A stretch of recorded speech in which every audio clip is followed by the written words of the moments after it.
Hello guys, ito ay isang video tutorial kung paano gumawa ng isang pie game. Ito pakita ko muna sa inyo yung game na gagawin natin. So, yung mga sprite character nga pala dyan is ginawa namin yan last sem sa Java, kaya gagamitin ko na rin yan. So, tara, samahan niyo ako mag-code. Game? Una, pag-import ng mga module at pag-setup ng mga class.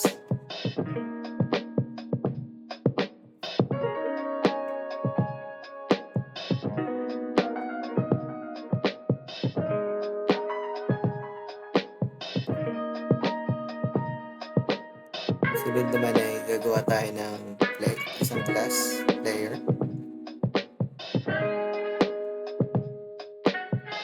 Para to sa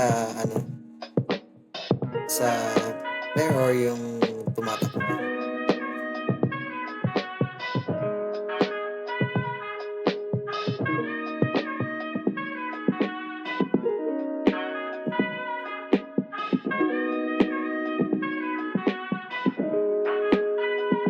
So ayan, ilagay na ulit natin yung folder name at saka yung pangalan ng picture.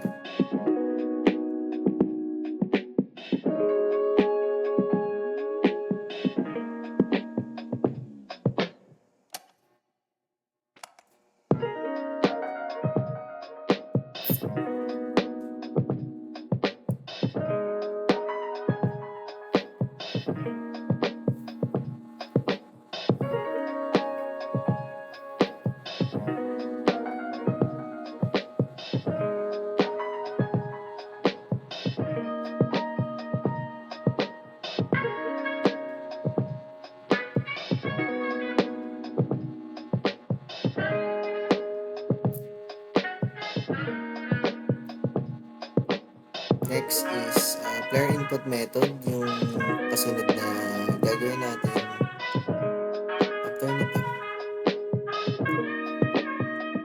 So ayan, gawa tayo ng player input. Another method siya.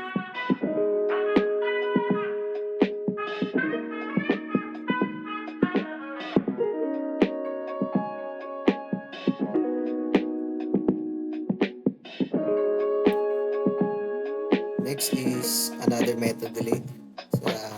Maglagay tayo ng gravity.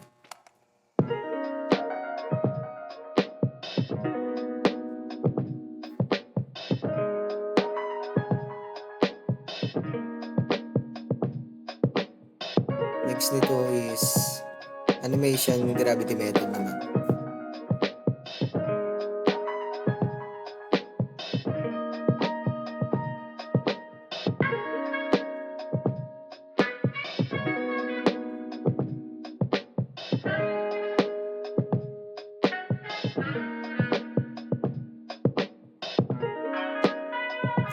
And ito yung animation stick method.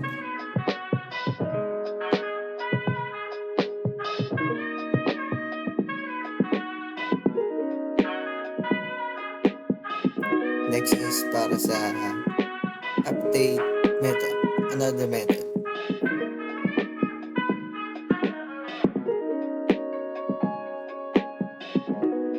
Gawin tayo ng another class para sa obstacle.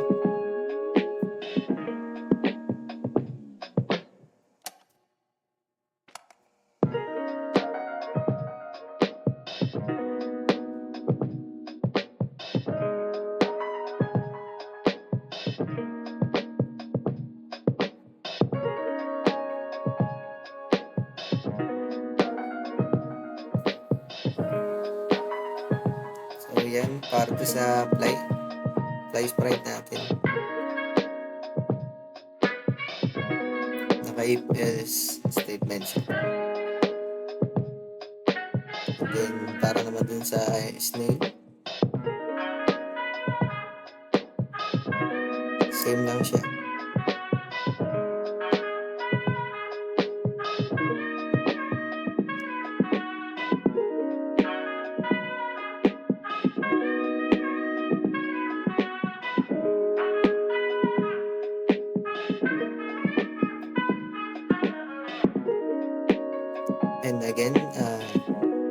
animation state method, delete.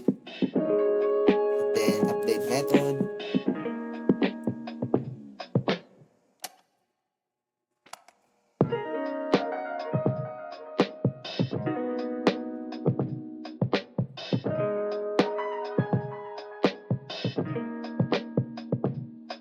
So ito, animation state.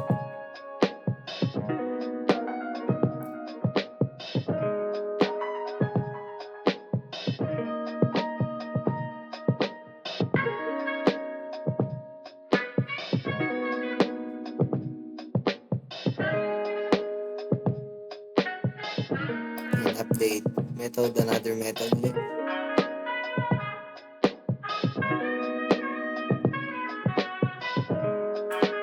Then next, another method.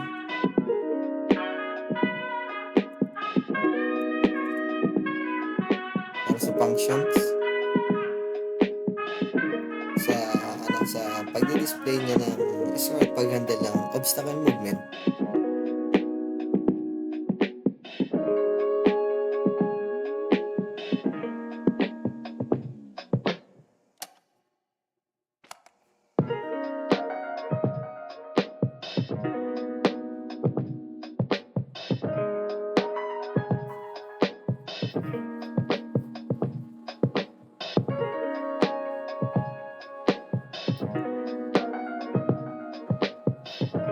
Ito na yung pinakang natin, main loop na gagawin.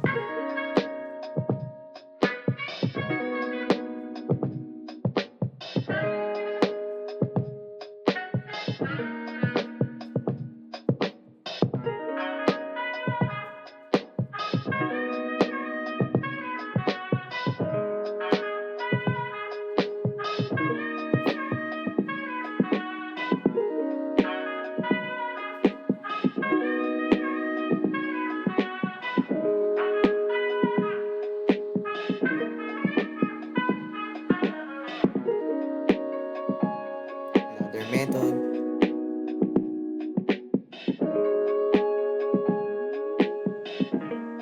If else statement tayo.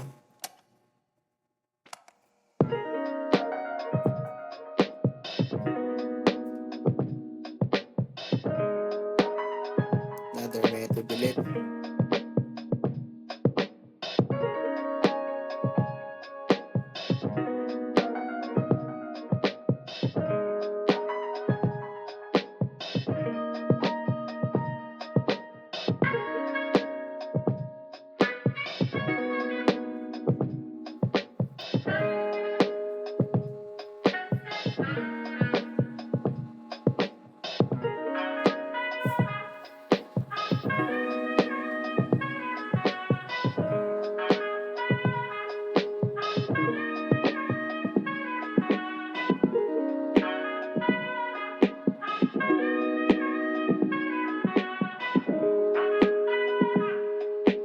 So ito yung magdi-display yung pag-open ng game. Nakita nyo kanina yung nakalagay doon.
Ito yung para sa ating snail.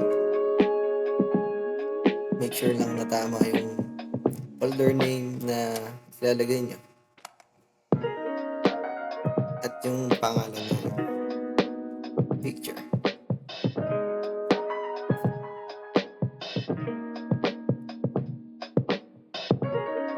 Then after nito, next naman is yung para sa ating fly. So ganun lang rin, same siya kung paano natin ginawa yung sa snail. So sundan nyo lang, make sure lang na tama yung folder, tsaka yung file name o yung picture name.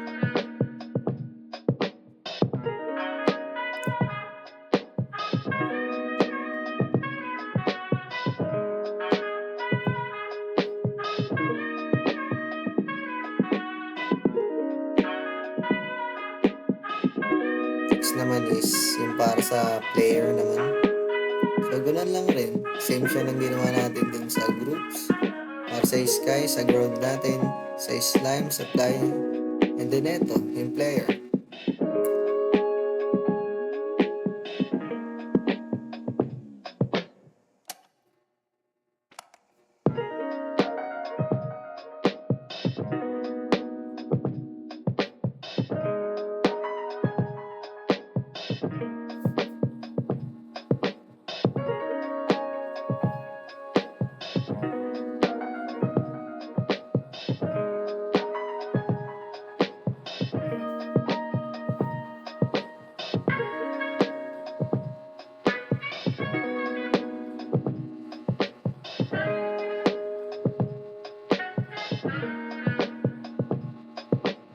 Then ito naman yung para sa intro o yung front page ng ating game.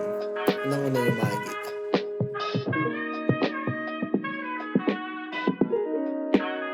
Yung picture ng sprite natin.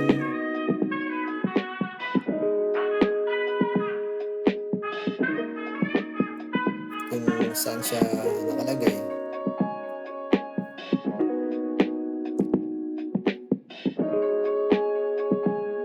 So center natin siya ilagay. And then yung font.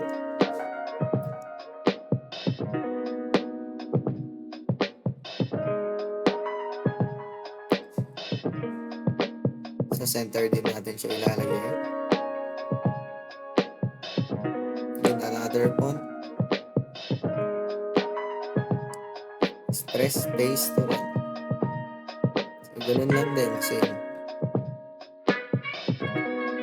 Sa center din natin siya ilalagay.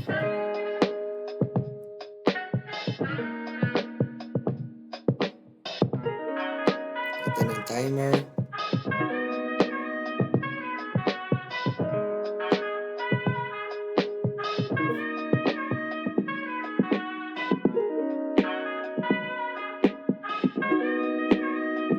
Din sa snail animation timer.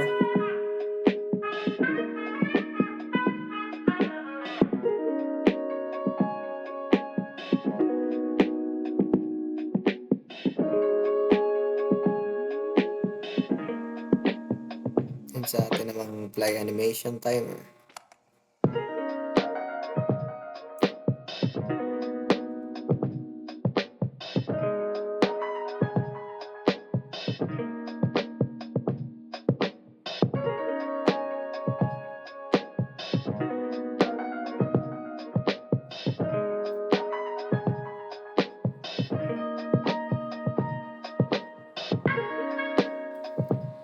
Mapapansin nyo, puro if else statement yung ginagamit natin.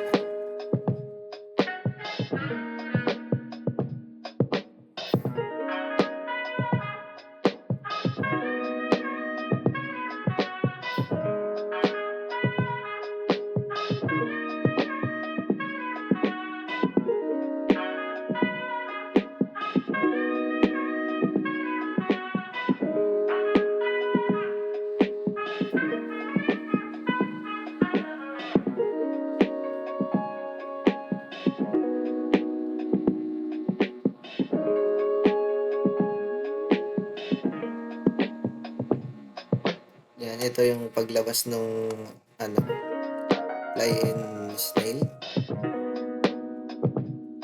habang nilalaro natin yung game.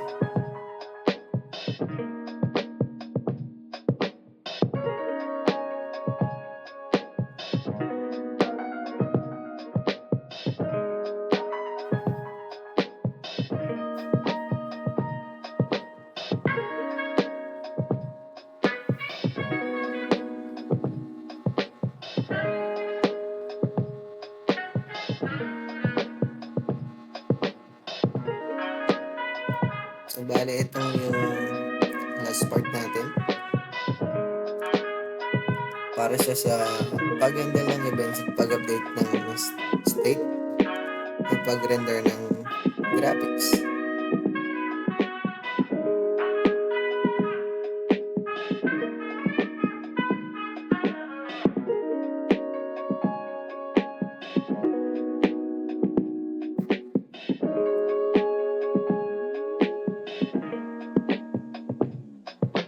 So yun, malapit na tayo matapos. Tapos na yung game na lalaro natin. So, pwede na natin itong iparan. Then, laruin natin. Enjoy nyo lang yung game. So, ayan, makikita nyo yung character natin, yung snail na walang bahay, and then yung fly na lumilipad. Pag dumate kayo dyan, as na nakikita nyo dun sa Chrome kapag ka nawalan ng internet or nawalan kayo ng wifi, yung connection data, yung dinosaur dun na runner, so parang natulad siya dun. Kaya ganito yung concept na napili ko. So, yung nilaro namin, yung ginawa namin na game sa Java, ganito rin yung yung concept. So, doon ko kinuha yung idea na to. Yung graphics nito yung gagamitin kong ground para siyang connector nung una namin ginawang game. Halos siya, same.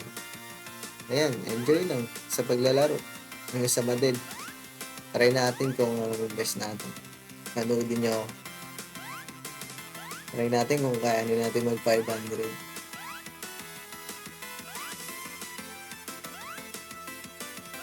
Tamang space lang. Oop. Oop. Oop.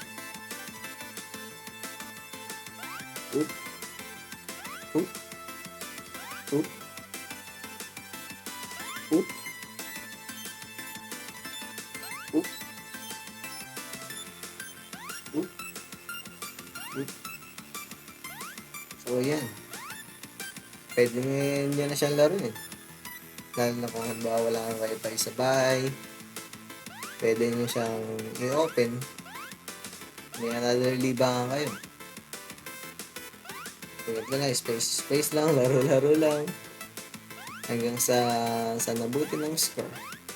Maganda rin siya, halimbawa, wala kayong magawa, and then, sakto, naisipan mo itong buksan. Pataasan kayo ng score, magpupropo, no? And sana nag-enjoy kayo sa video tutorial kung paano gumawa ng isang ito yung nagawa. Tuloy lang natin to hanggang tayo pa din. Minsan abutin, hindi abutin.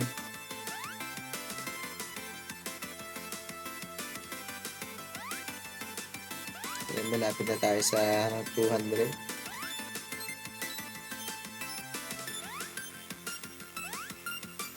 Pwede nga pala to sa bata, kaya ganito yung Kasi pagka yung tayo na yung maglalaro nito, parang boring sa atin kasi hindi siya nag-speed up every na nataas yung score niya. So, yung game na to para siya sa mga bata. Para kaya nila. Pag tayong maglalaro nito, sabihin natin, boring, kaya naman, diba? Ayan, 204, 205 na tayo, 206. Tapos na naabutin. Thank you nga pala sa panonood. At ito, na-dead na tayo. Thank you!